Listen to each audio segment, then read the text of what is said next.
Assalamualaikum warahmatullahi wabarakatuh. Syukur alhamdulillah kita persembahkan kehadirat Allah Subhanahu wa taala. Salawat dan salam kepada junjungan alam Nabi kita Muhammad sallallahu alaihi wasallam. Bapak Ibu kaum muslimin yang saya hormati, di mana saja video saya ini dapat didengar, bahwa siapakah manusia yang tidak mempan disogok di dunia ini? Kalau sepanjang sejarah Indonesia, satu-satunya tercatat dalam sejarah Indonesia, manusia yang tidak mampu disogok itu pertama adalah Hugeng Iman Santoso, Kapolri di zaman Soekarno, bahkan sampai di zaman Soeharto. Yang kedua ada Marai Muhammad, Menteri Keuangan, dan itu juga tercatat di dalam sejarah nasional. Bagaimana dengan sejarah dunia? Di dalam sejarah dunia dinyatakan bahwa tercatat kepala negara, pejabat negara yang tidak mampu disogok itu adalah Nabi Muhammad sallallahu alaihi wasallam dan para sahabatnya. Mulai sahabat pengganti beliau sebagai kepala negara, Abu Bakar, Umar, Utsman dan Ali. Ini orang-orang yang tidak mampu disogok. Nah, kenapa demikian? Karena ada hadis Nabi menyatakan bahwa penyogok dan yang disogok itu masuk neraka, yang disebut dengan ar-rasi wal murtasi finnar, penyogok dan menerima sogok dalam neraka. Di dalam hadis lain dinyatakan, la'anallahu ar-rasi wal murtasi walladhi yamsi bainahuma.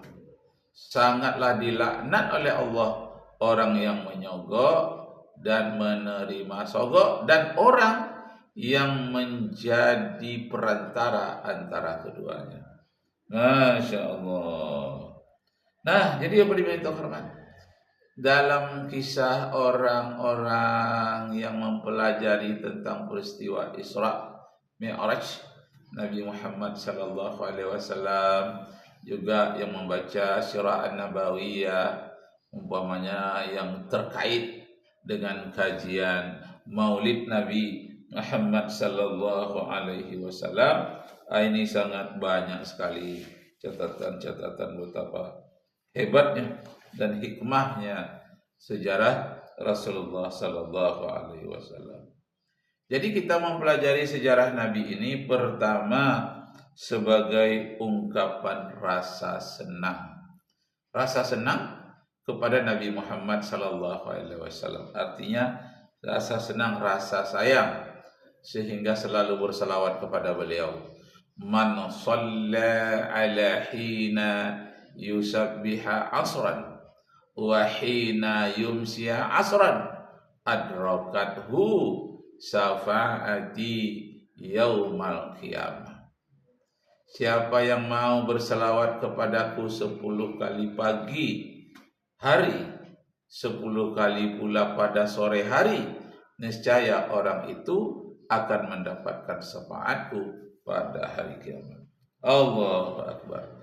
Jadi memperingati Maulid Nabi, nuzul Quran, Isra Mi'raj, tahun baru Islam, 1 Muharram, tahun baru Hijriah, itu semuanya adalah menunjukkan rasa cinta, sayang kepada Nabi Muhammad sallallahu alaihi wasallam.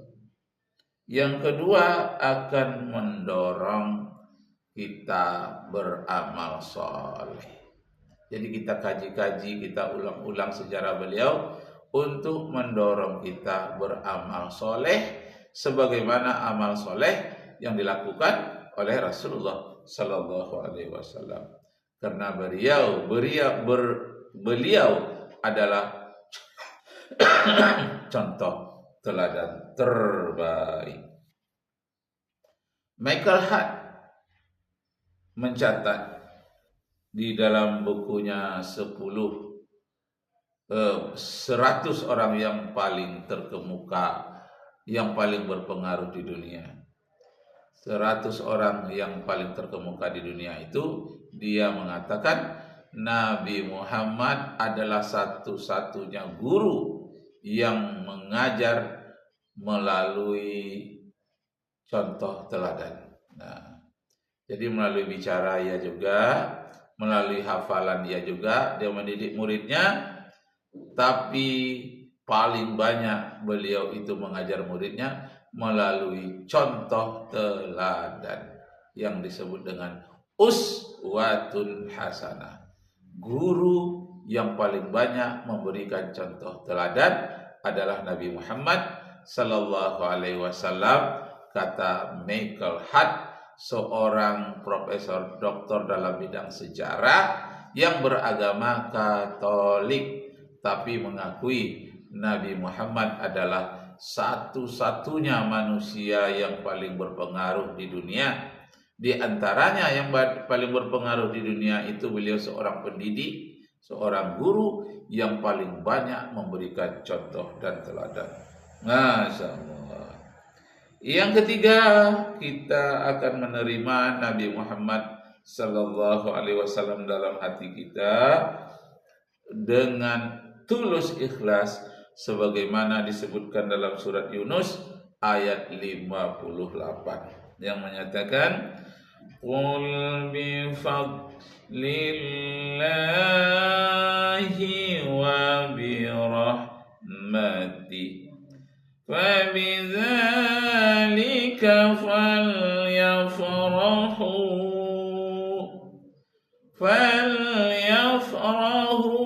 khairum mimma yajma'un.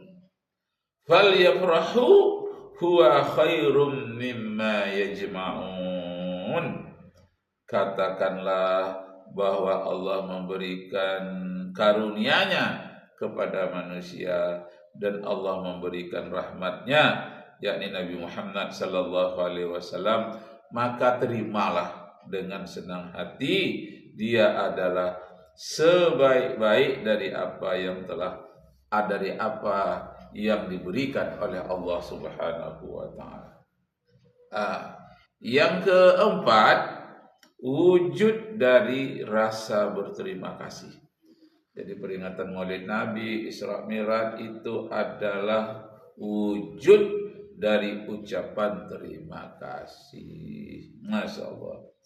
Disebutkan di dalam surat 21, surat Al-Anbiya ayat yang ke-17. Wa ma arsalnaka illa rahmatan lil alamin.